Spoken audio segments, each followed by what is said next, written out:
Good to go. Look at that. What's your name, dude? My name's Justine. Hi, Justine. Thanks for coming down to Salisbury? Salisbury? Salisbury, yeah. Salisbury. Yeah, Salisbury. Yeah. Why would you like to... You said you wanted to come down and tell your story. What's your story? So my story is back in, I think it might have been about October, November last year. Got a bit of wind that perhaps I was going to lose my job because. What was your job? So I am a rehabilitation counsellor and a coach. So I was working with people in the disability employment area, helping them get back to work. So I was working casual, so I would fly to Melbourne for a week, Sydney for a week, Townsville for a week, just basically filling the gaps. Yeah. And pretty much throughout the whole pandemic, I had done that. I'd done that for, over 2 years. So, and then, as I said, come October, November last year, I sort of thought, okay, these vaccine mandates are starting to get a bit serious now. Like, people are starting to talk about it a bit more. And so I actually mentioned to my supervisor, look, is it going to be an issue, me not being vaccinated? Because no one was really talking about it. Yeah. I think we got one email from our HR department that basically said, you'll go into this competition if you tell us your vaccination status. And I'm like, why do you have to incentivise it? And they're like, we're not.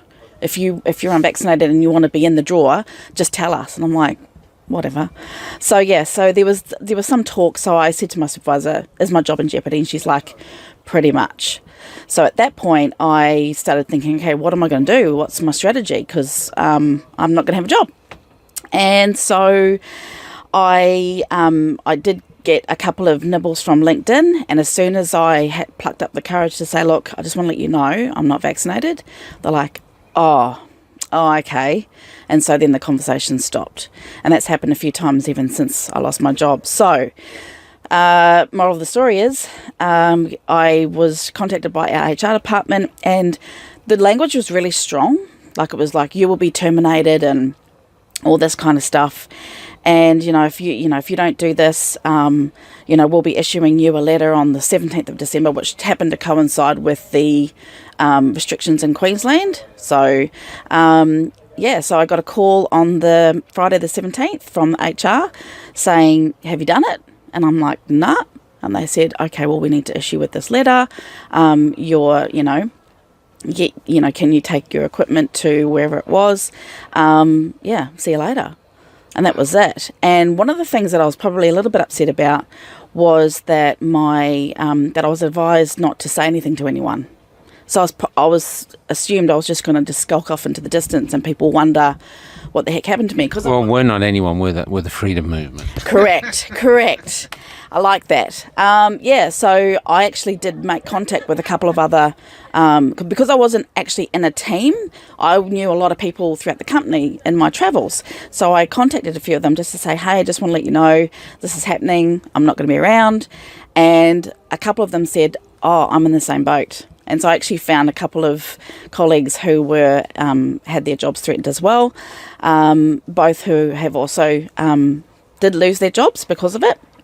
And my industry, unfortunately, pretty much most providers across the board are saying that you need to be vaccinated to actually have a job. So come 17th, as I said, lost my job, took my equipment to my employer, and have just sort of been thinking, gosh, what am I going to do? Because all my experience, I've been working in disability employment for about 16 years, and I can't find a job in that area. And, even throughout the pandemic, I was doing a lot of my work via online, but the company decided to have this really strong across the board. There will be no, none of that. There's no leeway given, So since then, I'm doing my very, very best to build a small business, which now that the restrictions...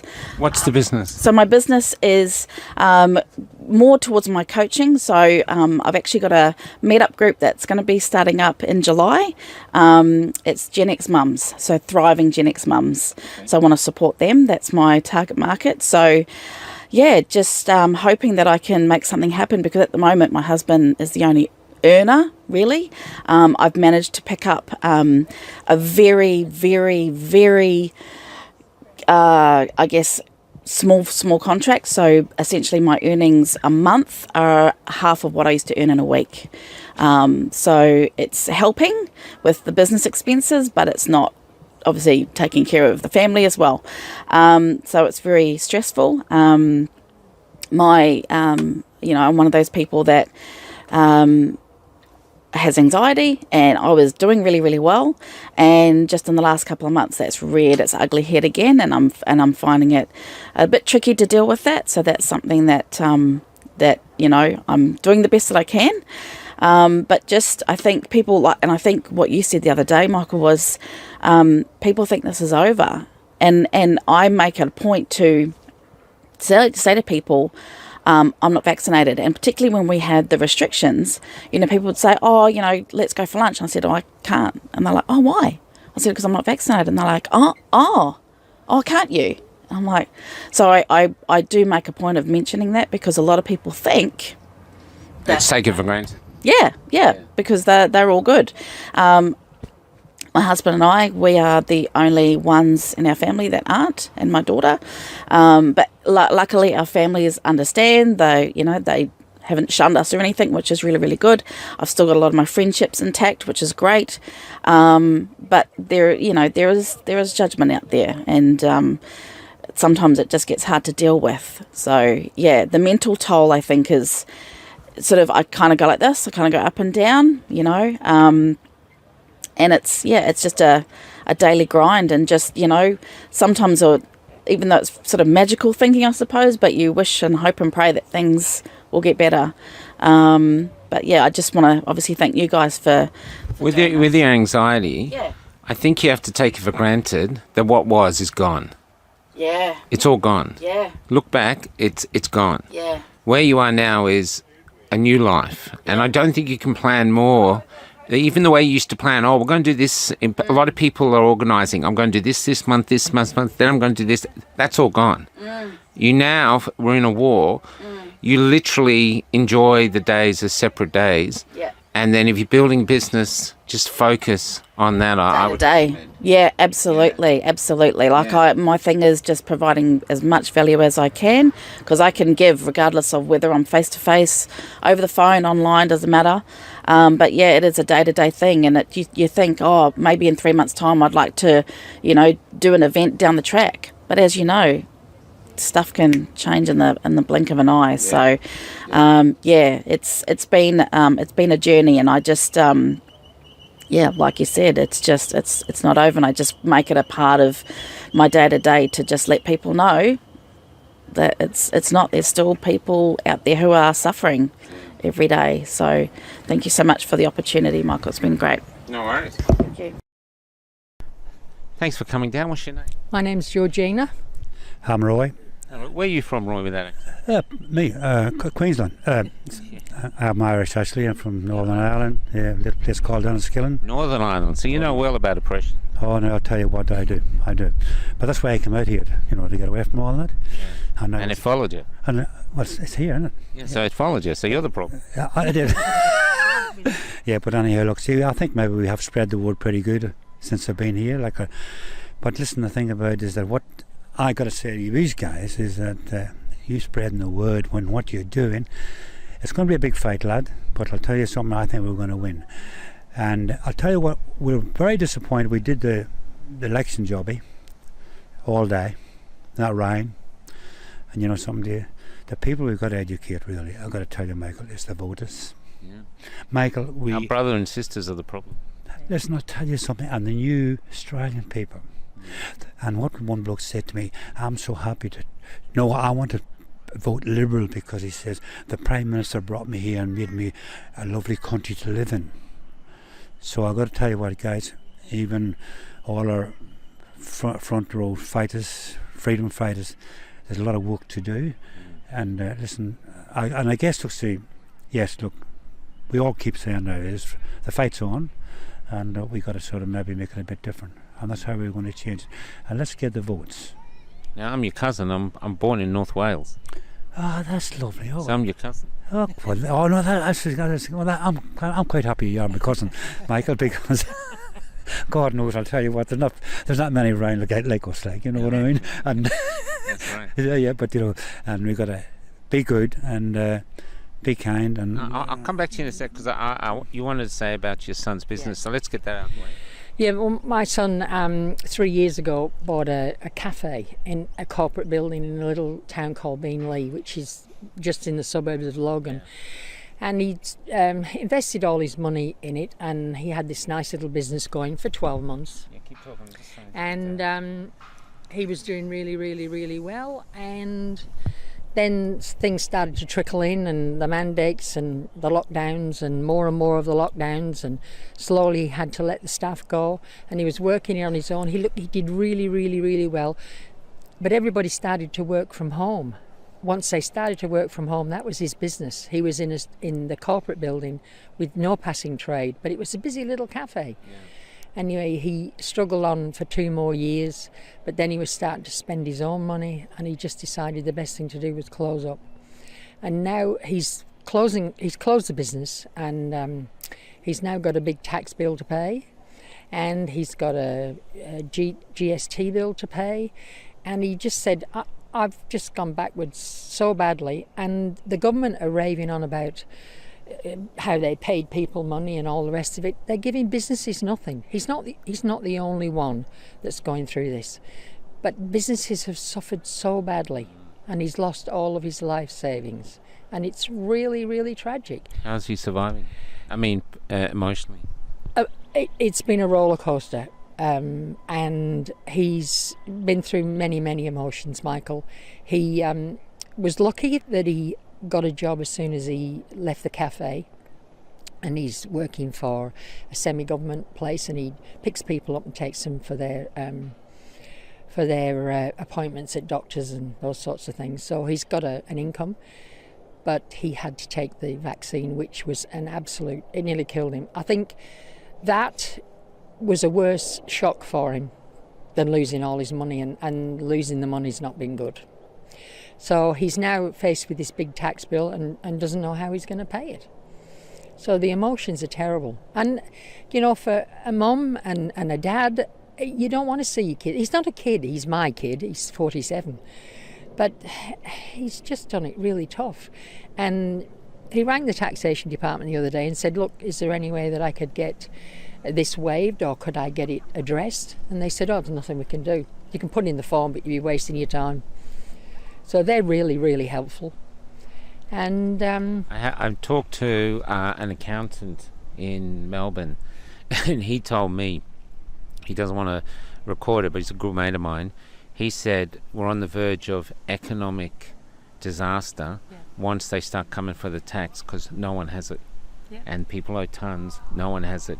He said it's going to be a bloodbath, and so it looks to me like your son's part. Well, he's definitely part of that, and he's actually not sleeping at the moment. He's really stressed out about it. I mean, we're the sort of people that pay our bills, and we're good people. We do the right thing. We don't get into trouble, and he's destroyed. It's just destroyed him, and he's actually tried to get some of his money from his long service leave, but it's not a good enough reason, they said. The superannuation, it's not a good enough reason. I think it is a good enough reason. If you want to clear your debts and pay so you can sleep, it is a good enough reason. But it's like they want to push us over the edge, like lemmings jumping over the cliff. They don't care, really don't care. Now, our daughter... That's the hardest thing that people are struggling to deal with, I think, is realising the government doesn't care. They don't care. And we always were big, avid Liberal voters. This year we said, no, that's it. They've let us down badly. My father would be flipping over in his grave if he knew. He went to war. He fought in World War I. My granddad was the same. We came here in 1964. We've been good migrants. We've done the right thing. And they're just, what are they doing? Trying to break us. Well, they won't. They won't break us. We'll keep going. My daughter had an injection, both of them, because she's looking for a job, so she works in the health industry. She's now got a heart problem, and they still haven't got to the bottom of it, and her 2 chambers are beating differently than the bottom 2 chambers, and her resting heart rate is 100. She's on 2 blood pressure tablets, and her blood pressure is, a doctor said it's good now, at 150 over 112. She's 48. She's, excuse my French, but she's fucked. And I shouldn't say that, but I'm really, really, really worried about her. So as a mum, you don't want to see these things for your kids. And I just think it's dreadful what they're doing.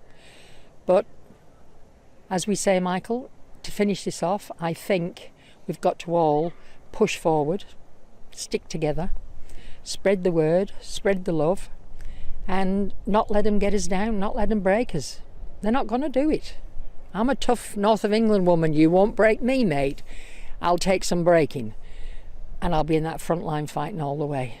With love. Well, I have to admit, our front line is full of mature women. Yeah, I'm the super granny. My kids think I'm amazing because I'm on Facebook all the time.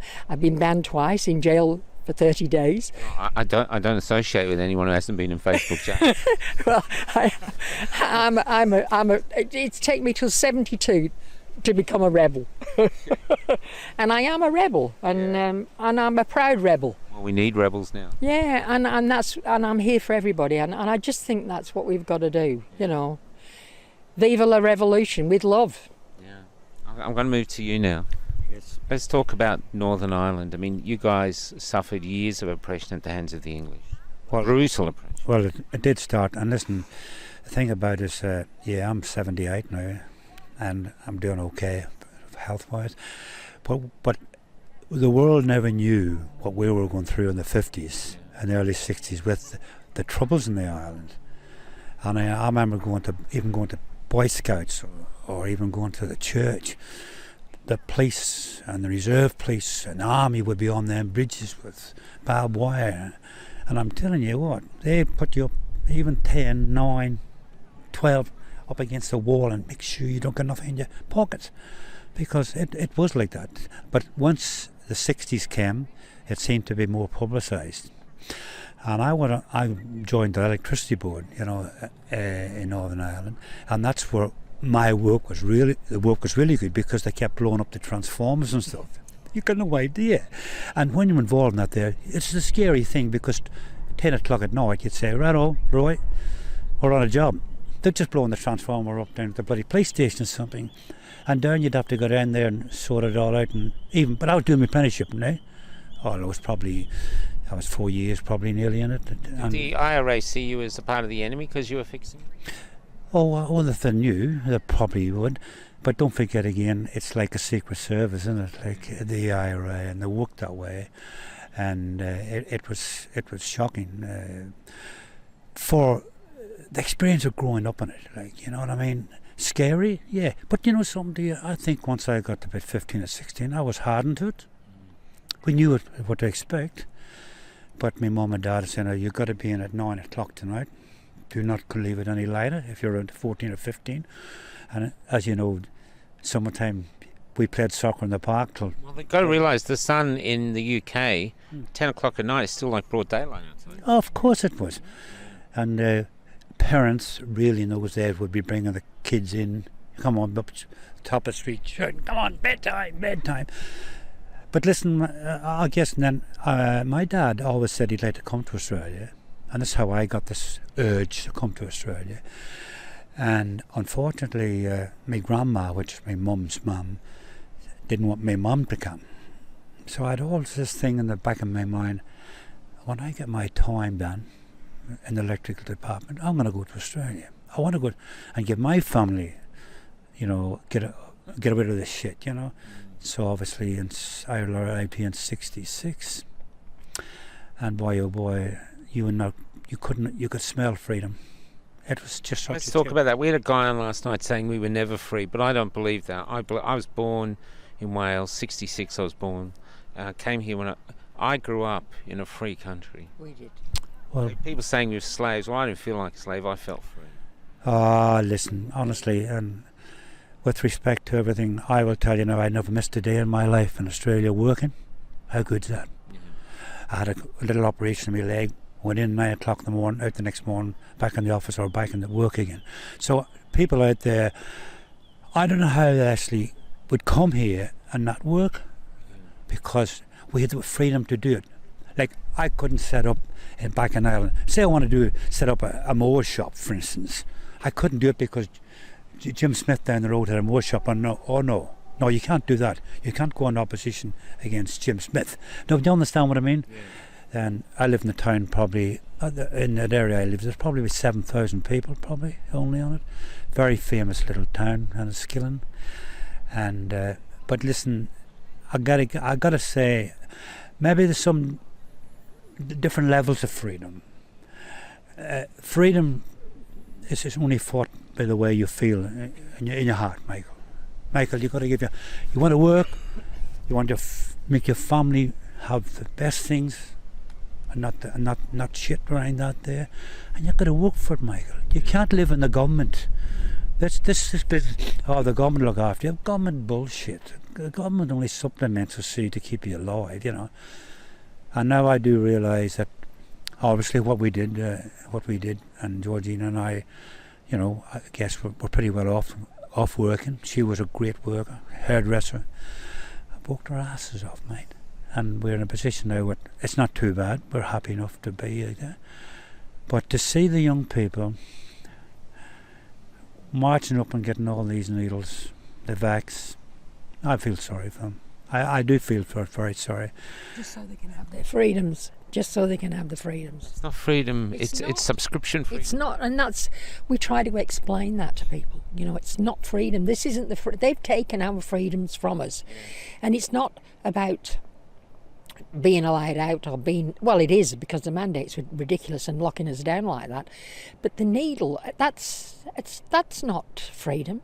That's Nuremberg stuff. That's wrong. Honest to God, my father went to war, my grandfather went to war, 2 of them, and they fought for that freedom and they died. My great uncles were on the battlefield at the Somme. The first day they were both killed. One was badly injured there and died, and the other one was brought back to Manchester. And, you know, they would die if they thought we were giving away this so easily. For a frickin' latte. For a latte. The only thing they're fighting over here is toilet paper. We were just having a laugh up there. Jimmy taking the doggy for a walk. I said, what happened? We went to Aldi to get some paper toilet paper. There's not a thing on the shelf. And I thought, oh, maybe in the New South Wales people have bought it all for the big state of origin, that they could wipe their eyes after the big loss on Wednesday night. I've been wearing this shirt now since last Sunday, because I hear you 2 or 3 days and you wearing the shirt, and I said, I'm going to wear, if he's coming to Brisbane, I'm still going to wear this bloody shirt, Georgina, whether you like it or not, because Michael's 2 or 3 days, mine's 5 days, so I'm doing all right, Michael. You know what I mean?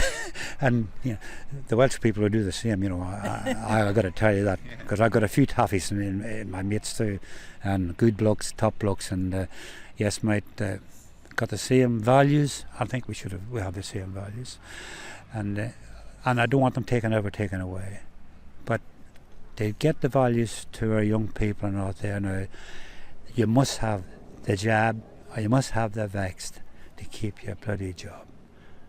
You learn all the skills for your trades and everything, and you can't get a job. So I don't know, Michael. I feel sorry, but how do we maintain the struggle and win? Because the Irish won. Well, I'll tell you what. You see, the Irish, obviously, it was support again, and we had to stand together. And this is true. I come from a background of policemen, reserve police. That's where I come from, and so I'm very happy to admit that. And they were all in the front line.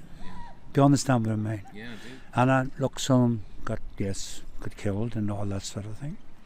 And I wasn't old enough actually to be in that front line, but my dad was there. And look, it was what would they say? The hidden enemy, I would say, was the worst in Ireland. Not knowing the enemy. Which is where we are now. We are, yeah. And this is true. This is true. But Roy, I think the main thing is that they got together now. they're talking about things, and this is what we have to do.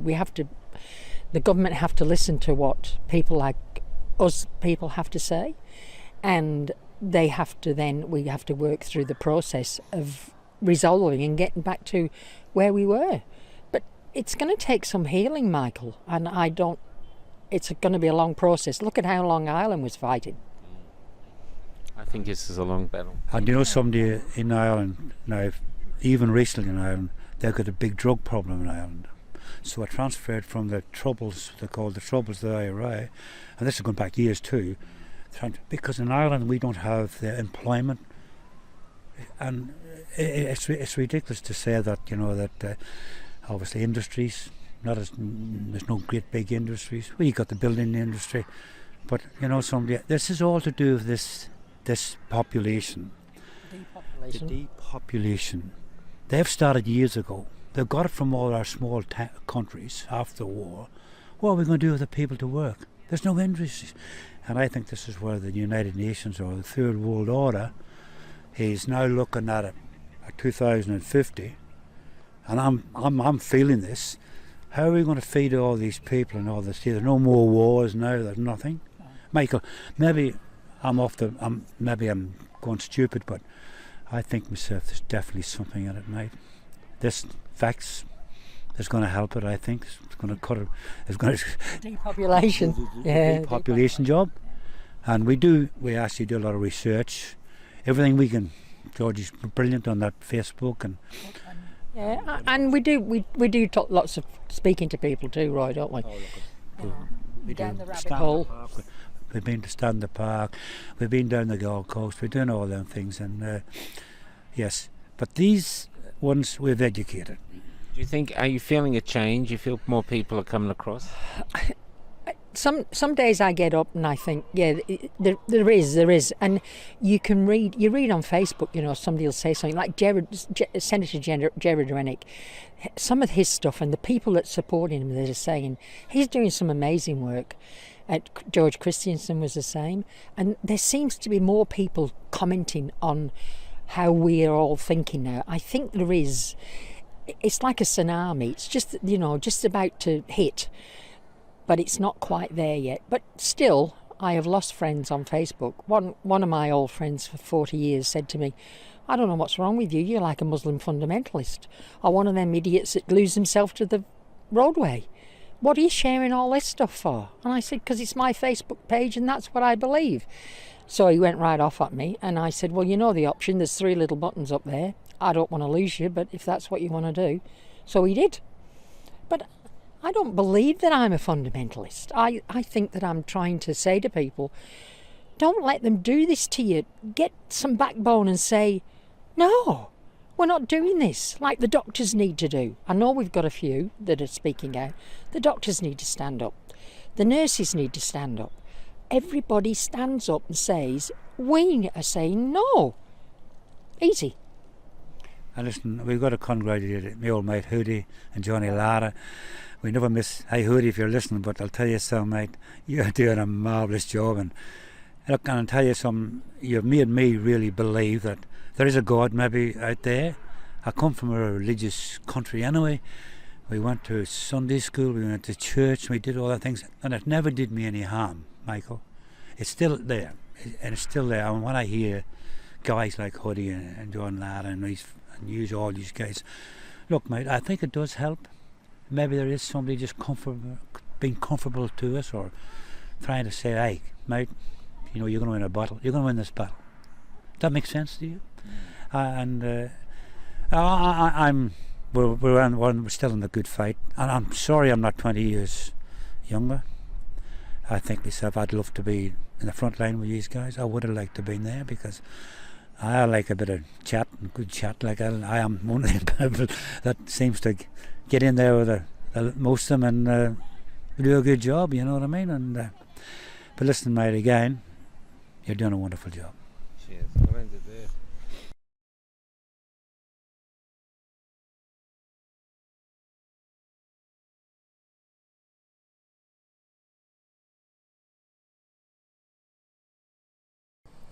Let's go.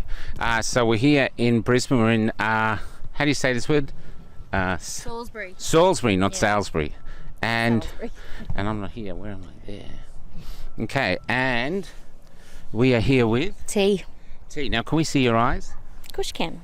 Yeah. Now, let's start. Why have you come down? How is all this crap affecting you? Well, it's affected us with our employment, with our friendships, with our family especially. Now, put those in order. What's out of those three? If you're going to list what hurt the most, list them down. Oh, you know, I feel that the friendships and the family, because employment will come and go anyway, so it's not really something that I always knew that I had gym and the business and stuff, so that was a really good thing, so it wasn't hard for me to say no. But the friendships and the family, so because my mum is double boosted. So your mum has cast you out, or? In the beginning, I feel like she might have. Can you understand how? Now I'm taking. Have you got children yourself? Yes. So you've created a human being. They've come out of you. This is with a woman. Men are here, but they're forming you. They come out of you. Yeah. I can't believe that there's anything in a human being, a mother, that would. Look, they lost me at experiment. No, but I mean the parents. Oh yeah, no. I would. I was no from the very get go. Yeah. Yeah, I was not going to back down. I was going to. I knew how hard it would be. I'm just going back. Sorry, to the parents that I've had fathers that won't let daughters come to Christmases, and I just don't understand. This is what my friend Damien Richardson calls a war on love. Oh yeah. And the only way to fight a war on love is to not stop loving. Yeah. And my mum was going into hospital for a surgery, and she said, and the kids were on holidays, so they had finished for the year. This was just this Christmas gone, and she said, "I can't see yous. I can't see the kids. You can't come over because you haven't been vaccinated, and I don't want to go, and I don't want to get sick before I have my surgery." She didn't call them. She didn't contact them, really. She never even called them to say, "Look, I am so sorry that you're locked out of society." She didn't acknowledge it. She didn't acknowledge it at all. How it would affect her own grandkids. And she has 2 that are vaccinated, and she has 2 that isn't. And the 2 that aren't live 5 minutes from her. And she just said, "No, you can't come because I don't want to get sick." Yet they were going out and seeing their friends and whatnot, but we weren't allowed to go visit. Have you had COVID? Yes. Why are you here? Why are you alive? I mean, it's the plague. This is the worst disease of all time. Yeah. Why is this red? I'm not gonna lie. It was an unusual, fake feeling of a virus. I lost the taste and all that sort of stuff, but I'm here. I survived. I'm okay. And so was my daughter, because she had it as well. So yeah. It's red.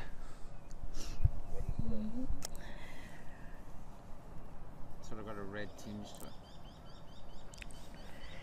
That is strange. Never seen anything like it. Did you restart a computer? Or you just Yeah. No We'll keep going. This is going to be the red interview, and then we'll stop Yeah, and maybe it's just let me, the maybe magic it's my man. aura. Yeah. Yeah, so that's basically that's how they felt, and that's okay. And it was hard to explain to the children, the kids, but And why their grandparents didn't want them to come over, but that's it. And so move to your friends then. What surprised me was in the very beginning, before the vaccine was coming out, and our one friend in particular, he was not getting it. And then Christmas came and they mandated us on the 17th of December, and he was going away camping, so he got it and his kids got it, and she works for the government, so she got it, and she's actually Palachuk's PA here in Brisbane. Yeah. Oh my Lord. Yeah. So our very good friend's wife is the PA to her. So the fact that she works for her very closely just goes to show that they don't care who they hurt or who they affect or. And that's the real fact that a lot of people are struggling with. The governments don't care. They don't care. They don't care. And I read. I got banned from her Palachuk's Facebook page pretty early on in, but not Instagram. And I saw that she has given all the Queensland schools the share the dignity. So all menstrual things in the bathrooms for free. So like people are looking at that and going, oh yeah, she's great, she's doing things for our kids, she's doing things for the school, yet they don't realise deep down what she's really done. And it's all of them. It's not, I'm not just pinning the blame all on our Premier, but it's all of them. And so they do these things, but yet they've allowed our kids, not mine, but people that are close to me to just have this experiment, and it's just not. It's devastating. It's so devastating. And I am a in-home care person, so I'm an assistant nurse, and in the very beginning, there was no vaccine. So the first year, no one had been vaccinated, and I was working with pretty sick people, like elderly people as well, and the vaccine came in, and I saw a change in people.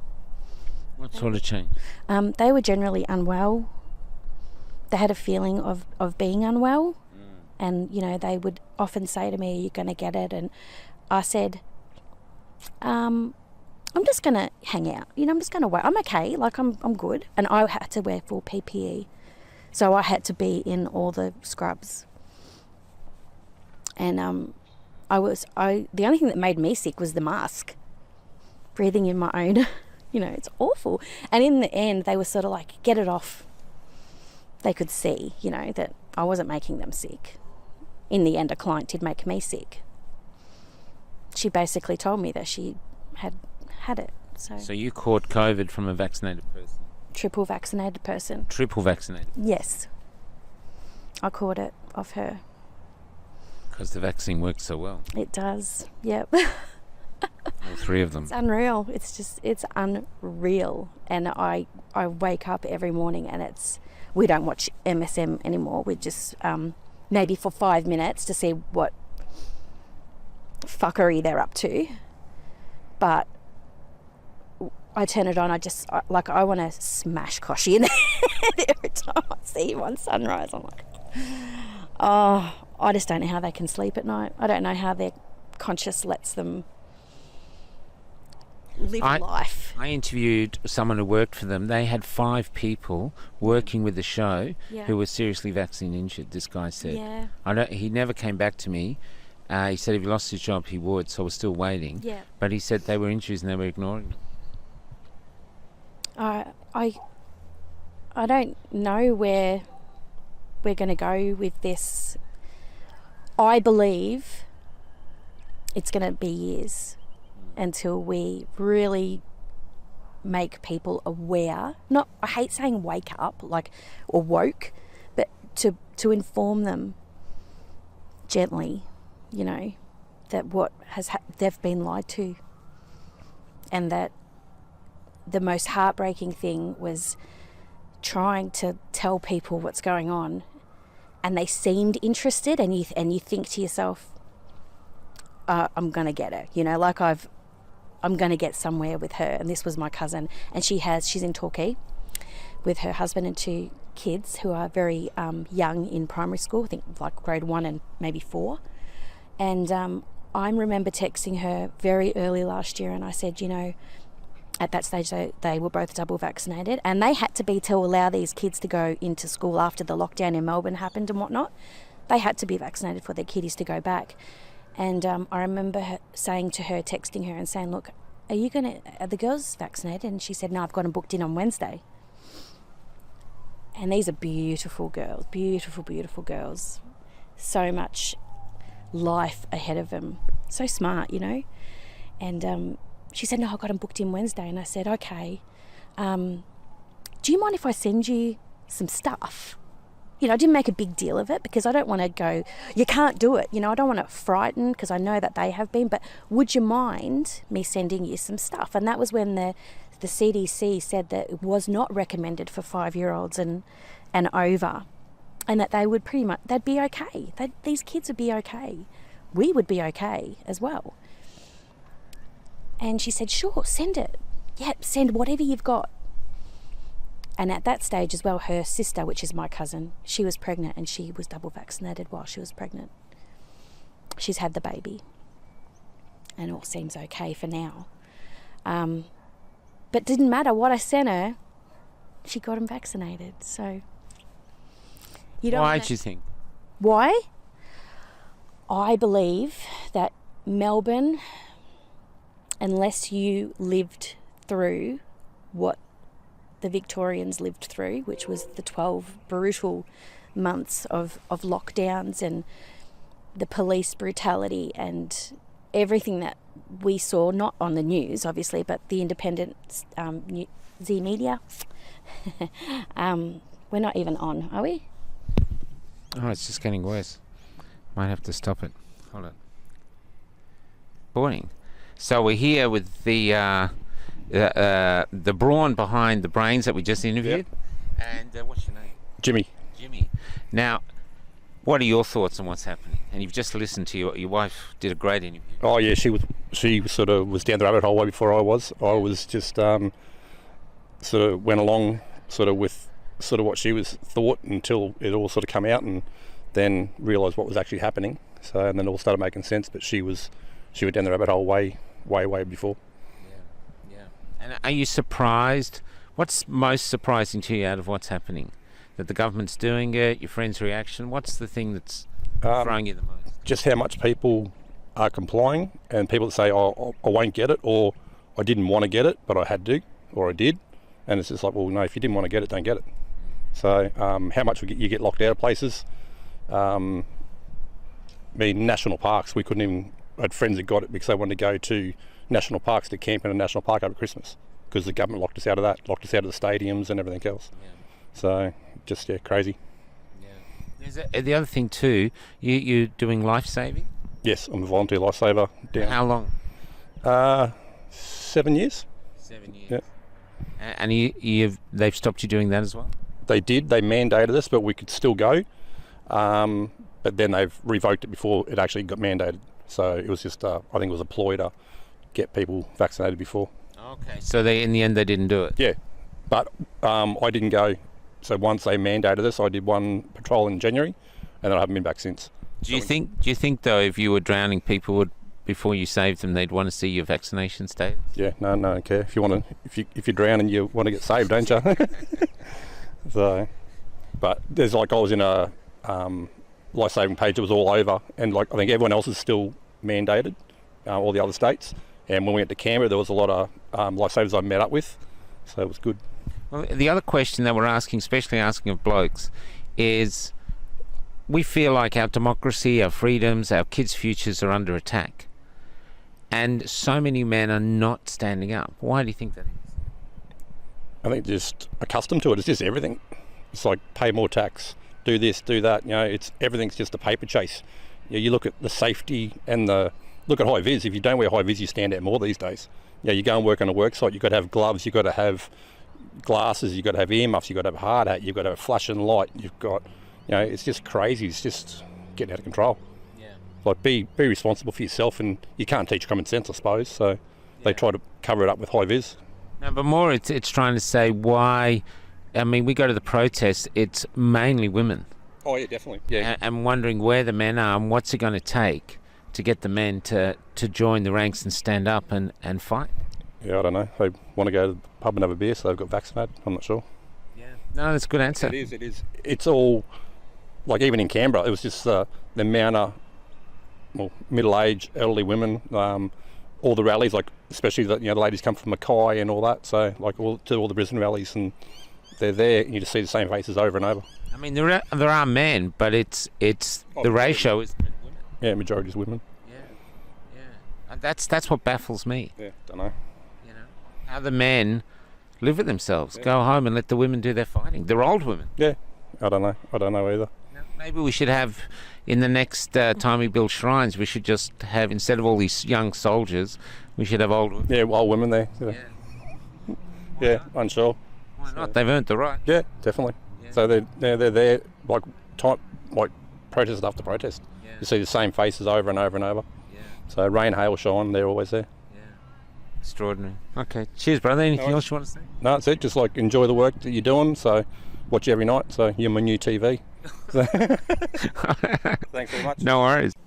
This is part 2 because for some reason we went red in the last one because maybe China or something was putting their watermark against it. Yeah. So where were we up to? Sorry. Your friends? With my so your friend? Oh, the Melbourne. Yeah. So yeah, just seeing what was evolving, and you have to remember that Queensland was very, very minimal. We had the lockdowns and we had the restrictions where we could only go 40 k's. So from where we live to the Gold Coast, we made it to the Gold Coast 40 k's. And I think about it now and I'm like, why did you even do? Why did you just not go where you wanted to go? Why did you just do the 40 k's? Why didn't you go down to the Tweed or, anyway, we did it, obviously. Regretfully now, we did comply with the rules. But then as I saw what was going on in Victoria, and I'm from Victoria, and I have friends and the families there, and I was blown away with what I was seeing. You didn't recognise your state? No way, I didn't. And I blindly sat here at home in Queensland and thought, that's not going to happen. That's not going to happen to us. Like, it just doesn't feel like it's going to happen here. And then bang, on the 17th of December, they said, you can't go anywhere. My GP refused to see me after 20 years. And I said to him, can you give me any information that, to convince me that this will be okay to take for myself and my girl. And he just said, walk out the door and turn right. The nurses are down the end. He couldn't even look at me. And from then I knew as well. My gut is saying no. Like I said, the job didn't really worry me. I was only working part-time anyway. So I would never have got it for that reason, even though I was mandated. So then I had to call the Queensland Health Ombudsman and get some information, because I was about to let loose on the doctor, which I did. And I emailed him and I said, I've got a solicitor and the Queensland Health Ombudsman who wants you to put in writing that you refuse to treat me anymore. And within 5 hours, I got an email from the administration of this GP, and he said, apologies, you will be able to be seen in our practice. And I said, I got a new GP. So I have one on the Gold Coast and I have one here in Brisbane as well, just in case one's, to be honest, I haven't seen a doctor for 7 months. I've been well, apart from spicy flu, but I've been okay. Spicy flu. Spicy flu. Spicy flu. Spicy flu. Yeah. Okay, now move to work. So you've lost your work. So I've lost my part-time job, yep, where I worked right through the pandemic and in my full gear, PPE, masked up, gloves, because I was close contact with people. I was practically in the shower with them and getting, just doing what you have to do as a AIN. And glad you clarified what your job was. Well, that and a lot of other things that are very close and personal, but that was like the most, acceptable one for me to say. So yeah, that happened. we had Christmas. It was fine.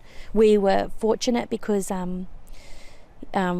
we had some savings and we were okay. We were fine. And he was working. So that was really, really good. And I just work for him now. Then about 3 months ago, I jumped on Telegram onto the vax-free work. So there's a page there, something with vax-free, you can work or whatever. And I found an assistant nursing job. And so I flicked her an email and she called me within 5 minutes. And she said, where do you live? And I told her where I lived. And she said, when can you start? And I said, I'm not juiced. She said, neither am I. And she said, can you start? And I said, I can start work. Anyway, I did that for a little bit, but because some clients ask for their nurses to be juiced, and I think that's where I fell behind in my clients. So I did that for a few months with this particular agency, and he ended up saying, by the time, because I'm on the road, by the time you're running around to all these suburbs and different clients or whatever, you're working for nothing. So I said, well, what do? I don't feel right. I want to work. Say that again to the camera. I want to work. Yeah. It's ended there.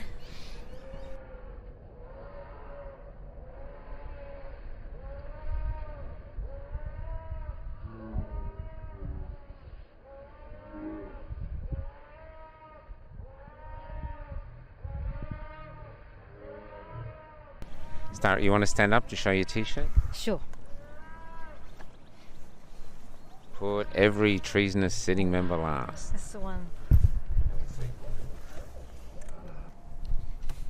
What's your name, warrior? My name is Loretta. Hey, Larissa. Hi, Michael. And so you were active in the election, volunteering, or? Absolutely. I was helping the silent majority, which is Len Harris and Deborah Yule, and I also support GAP. So I'm a big fan of Rod Cullerton and Jason Miles and the whole team. Very fond of Jason. Yes, he's absolutely high integrity man. Yeah.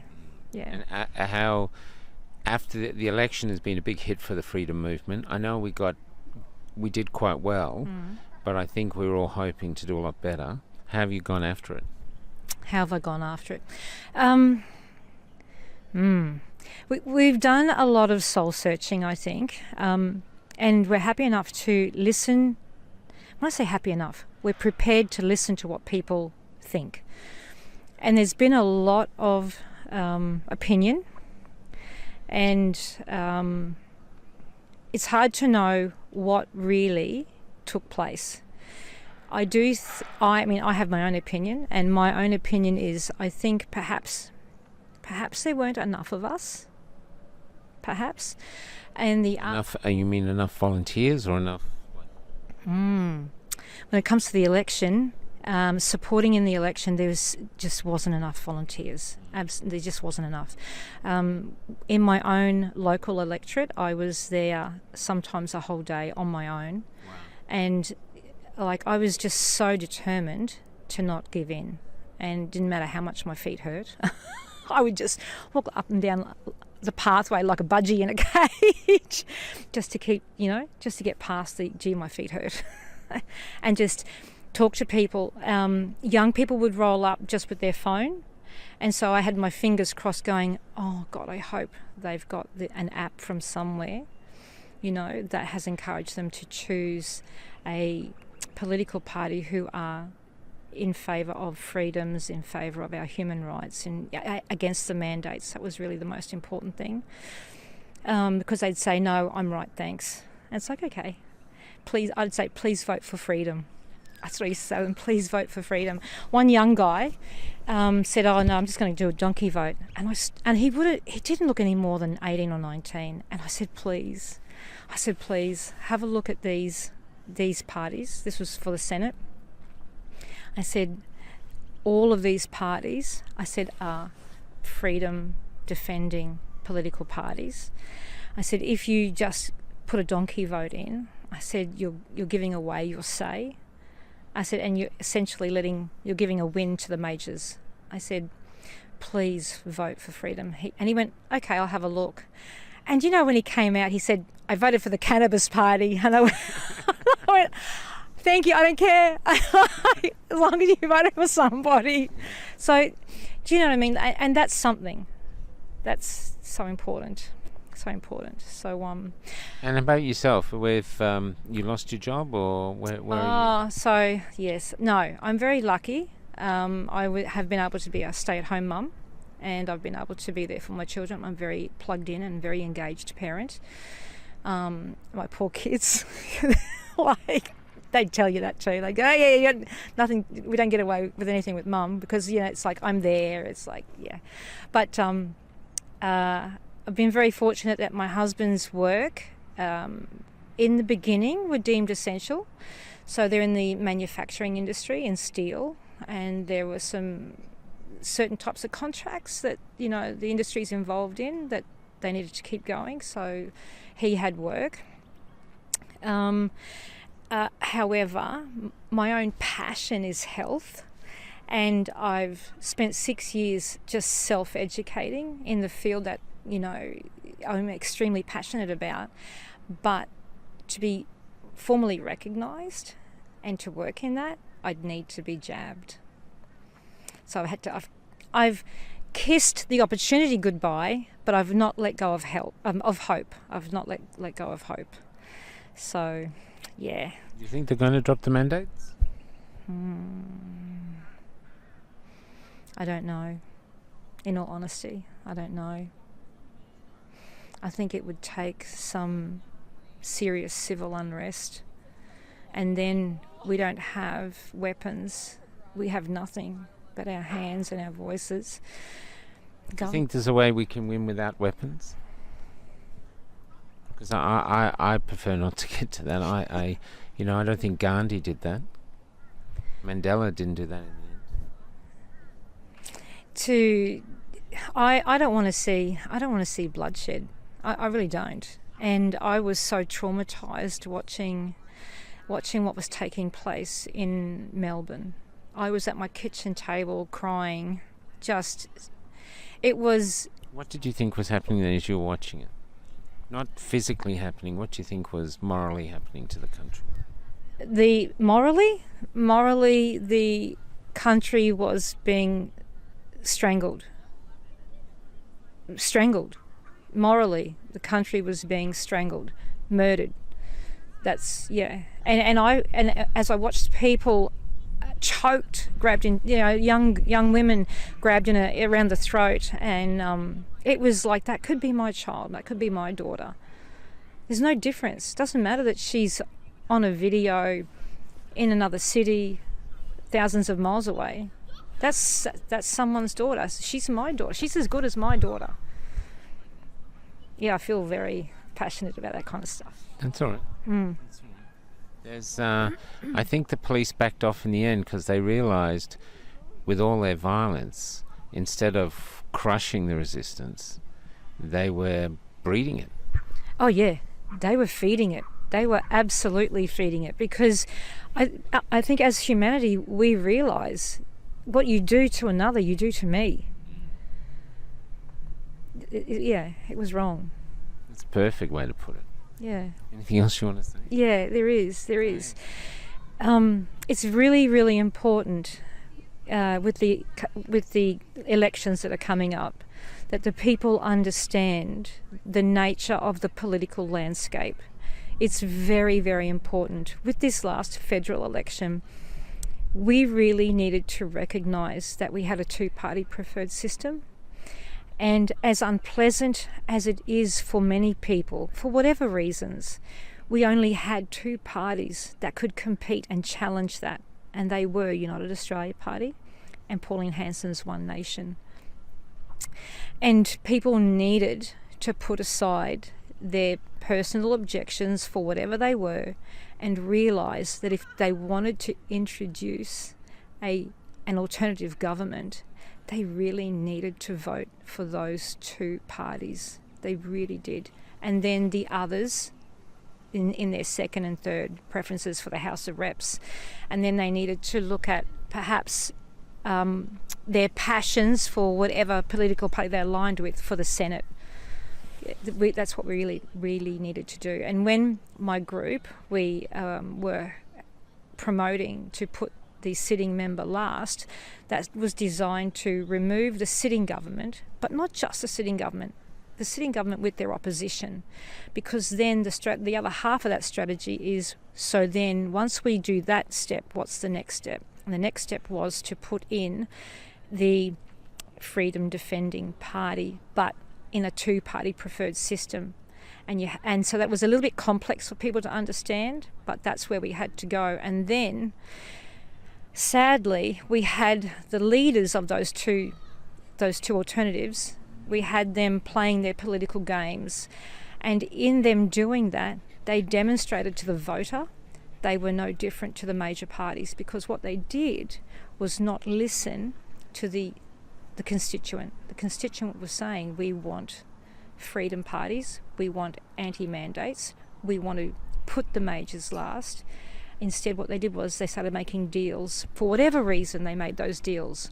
And in my electorate, the United Australia Party had their candidate number 1 and had the Liberal sitting member number 2, and then put One Nation number 3. So in the preference flows, if the number 1 was eliminated, straight away preferences all fell to the Liberal member. And that is usurping the will of the people. And that brought them undone. Yeah. That's a beautiful place to end it.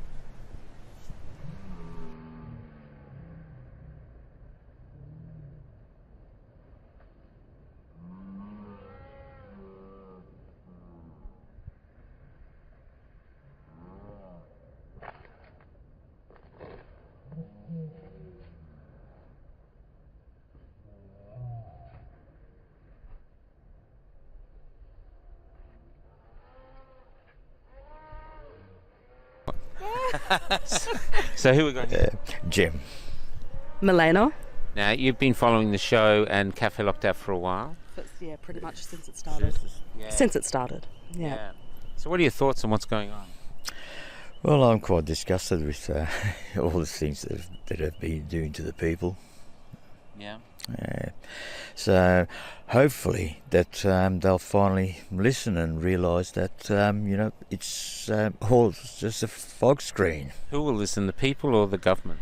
Well, the government needs to listen, for starters, and the people to wake up. But they don't have to listen to the people because the majority of the people are compliant. Well, they need to have a look and see the truth. Yeah. Why do you think they're not? I don't know. I don't know whether people are actually being dumbed down or whether the vaccine's doing it, but they're deniers. Or maybe they just don't want to face the facts just in case, it is true, which it is true. People are dying, en masse. Yeah, they are. And yourself? Oh yes, I think it's a crime against humanity. Who's perpetrating it? It's not just the government and the big pharma and who knows, but our own brothers and sisters are just not doing anything. Yeah, so people are sitting back and accepting and watching, and that in itself is a disaster. I can't get my head around it. Well, you guys were in the fires in Malakuta, which were horrendous, but literally now, if you use the metaphor of what's happening now, the people would just be sitting in their houses as everything burned. Yeah, that's right. Well, it made me wonder, when Malakuta burnt and we lost our place, there were evacuations in place and people were being asked to assemble, in groups in certain areas in Malakuta and obviously along other towns along the coast as well. And, the thought crossed my mind, if this was happening now, would they go through and go, well, are you vaccinated? Well, you can't assemble. We'll just leave you there to burn. But, oh, yes, you're vaccinated. You can go and assemble. I mean, that's just madness. That just makes me really mad that feasibly could happen in this day and age. If you take the floods in Lismore and Murwillumbah, there were agencies set up there to make sure that people were vaccinated in order to give aid during the floods. So if you weren't vaccinated, you could not go and help people in the floods. I mean, how crazy is that? That's, I mean, what difference does it make? And how can they expect people to just comply and give up their careers and all the studies that they've done to get their qualifications, and they were in helping, like the ambulance, the pilots, for instance, they can't take the jab because any of these events, like the heart failures, for instance, it's a very dangerous thing that they're expecting people to do. But the people are doing it. That's the big issue. The real problem we're facing isn't them pushing this agenda. It's that the people accepting the agenda. Yesterday I was with Jason Miles, and they went into a vaccination clinic, sort of pretending to get vaccinated. And the nurse that was going to vaccinate them, she said, everyone that goes there, literally everyone says, I don't want to take this, I'm doing it for my job, I don't want it. And then she said, she's 23 years old, the nurse actually said when she took it, she was in hospital for a week, she was so sick. And now here she is vaccinating other people. Yeah, it's insane. It's absolute insanity. I think, that brainwashing is a very real phenomenon. And a lot of people are hooked onto their TVs, onto the ABC, and I shouldn't mention all these different sites. But anyway, people really are brainwashed. It's a phenomenon. And I talk to people in my family, for example, and they're just, I try and talk to them. It's like there's a Great Wall of China in between us. You can't get through. You'd need a bloody... what would you need to get through that wall? But what if they know it's a lie and have accepted the lie? That's what communism... If you grow in a communist regime, you know it's a lie, but you speak the lie, you share the lie, you teach your kids the lie. Even if your soul knows it's a lie and your soul's screaming, saying, what are you doing? You do it. And this is where we're at. We can't do anything. Like in Queensland, they've given approval for aerial spraying of the COVID vaccine. So how do we have a say in the matter if we're going to be breathing it and if we're being sprayed with it? So where can we even protest about that, or question it? Or isn't that supposed to be a referendum whether the people want it or not? I know. We had a plebiscite about marriage equality, and we can't have a plebiscite about why is it so taboo? It just doesn't make sense. I mean, I'm studying counselling now. We're musicians. We've been professional musicians for the last decade. First of all, our house burnt down and we lost our instruments, our place. Then COVID hit, so we just had no income whatsoever. No income. And now, we've had to move to a new place, Brisbane, from Malakuta, because we chose not to go back. It was too traumatic for us. A whole decade of a reputation we'd built up in that area, we have to try and rebuild here. But for a long time, we didn't even think that we would be able to play music because we're not vaccinated. So venues are not hiring anybody that's not vaccinated. So I thought, well, I better come up with a plan B, and I'm studying counselling. And then I'm hearing people saying, well, you may not even be able to do phone counselling. I've met them. Without being vaccinated, because, you might breathe your potential COVID. Don't say that, Dave. I've met a man in South Australia somewhere, and that's what he was. He was a phone counsellor, and he was losing his job because you can't even do phone counselling unless you're vaccinated. It's madness. So the future is just so uncertain, and, you've really got nothing to hold on to apart from here and now. The beauty of the sky. What else have you got? Do you think there's a line in the sand that will people eventually rise up? Because we talk about it, revolutions like in Poland and with Solidarity, And then what they're saying is people need to be hungrier. They're not hungry enough yet. Maybe if they lose their houses, if food prices get so high they can't feed their kids, and suddenly, okay, we're starving, we're just about to be homeless, okay, gloves are off. I don't need to. It may take time for people to see the real picture and to see that the data that's emerging is really terrifying and that the people are going to be dying, and eventually for them to start connecting the dots, which they're not. But what I'm saying is the dying isn't enough. What you've got to look at it. This people are, the death rate's up 20%. People don't care.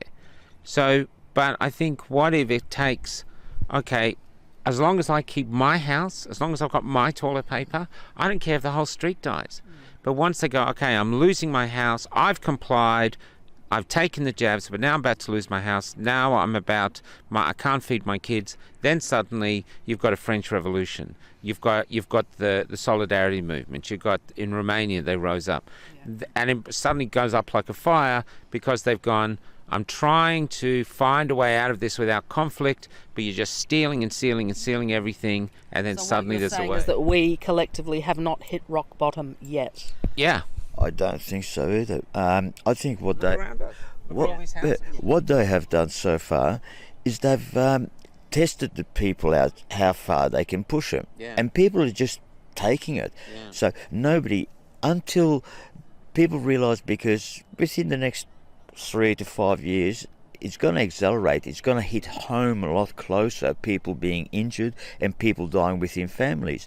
We've been noticing people that we know, like healthy people, all of a sudden they Problems, heart palpitations, not being able to breathe, going for a run and coming home going, clutching. Yeah, they suffer from fatigue.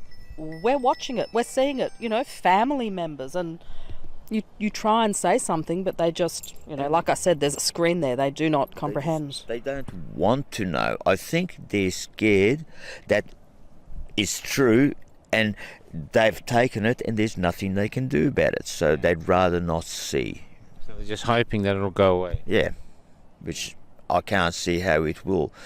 I mean, look how they've disarmed everybody. This has been going on for a lot longer. It started off with, like disarming because of the bikies. That was sort of one of the beginning steps. And all of the times they've been chipping away at our liberties. And now they've really, the way they passed the buck to state governments, so the government's not looking like they put the mandates in. It's so it's spread out. It's a very clever way, and the way they were shooting at you guys, you copped ricochet. How dare they shoot at their own people? I mean, and people just think that's fine. No, I think it's We watched fine. that and our jaws were dropped, and we thought, what country are we in? What world are we living in? This is not. But I knew people, artists. I just couldn't. I was speechless. I knew artists who were actually putting up on my post they should have used real bullets. That's Artists. That's just. I can't. Yeah. I mean, the hatred and division, they've created is well and alive. Alive and well. Yeah. I mean, to be made to feel like you're a leper because you're actually healthy, it's just really, absurd. And have you had COVID? I think I might have, but I just don't. I think I'm quite healthy because I don't have vaccinations. I've never had a flu shot. I rarely ever take any pills. I mean, my body's been 85% broken. I died twice clinically, and I rarely even take painkillers. I think if you just let nature take care of your body and your health, you're fairly safe. But not to take any of this stuff into your system. But people are made to feel so frightened that their immune system gets knocked about by the fear. I think the fear is a real thing that makes people sick. Yeah, fear is how they're doing all this. Yeah, absolutely, and it's just it eats away at people. Their body language is fearful, and they get sick because they're frightened. I mean, what is there to be frightened of? We were called by friends of ours. We were called oxygen thieves because we weren't going to have and we are never going to. We moved here, and we don't know a lot of people. We've only been here a year, but I have, or had, past tense, a friend that I've known since I was 2 years old, and when she sort of put two and two together and realised that we weren't jabbed, she said, look, that's it, I don't want to see you ever again. And her husband said, that we were oxygen thieves, and so that whole friendship just crumbled right there. And I've had so many people, defriend me, and it's just... Which, to be honest, I don't mind at all, because I don't feel the need to be surrounded by sort of that type of attitude. So I'm just hoping that the people look at other news apart from the mainstream media, which I think even on the social media I don't look as often, but you keep getting these ads popping up. What was the ones that you just saw the other day as well? You just keep getting things about sudden adult death syndrome. SADS. This is a sudden thing. It's gone from SIDS to SADS. I mean, let's just lie to the people, and let's just dumb them down and numb them out and make them believe our narrative. Let's just normalise it, Yeah, and I mean, criminal. Kids, to vaccinate kids who don't need it at all it really is dangerous. So I don't understand how parents who love their children unconditionally are actually introducing these poisons into their system. Let me tell you about my doctor. I went to get an exemption because I'm a vaccine-injured person. I nearly died when I was a baby. My parents were told that there was no hope for them. Their baby girl was going to die or end up brain damaged, and probably die by the age of 13. That was me. Miraculously, I survived, and it's truly a miracle. When you look at my medical records, the fact I'm here is a miracle. I'm not going to tamper with that or play with that. So I went to try and get an exemption from my doctor, and he was in a very bad way. Like, you could see that his mental health was in a dire state. And he said, look on my computer here. This is an email from APRA, and it's telling me that I'm forbidden from saying anything against the jab or giving an exemption.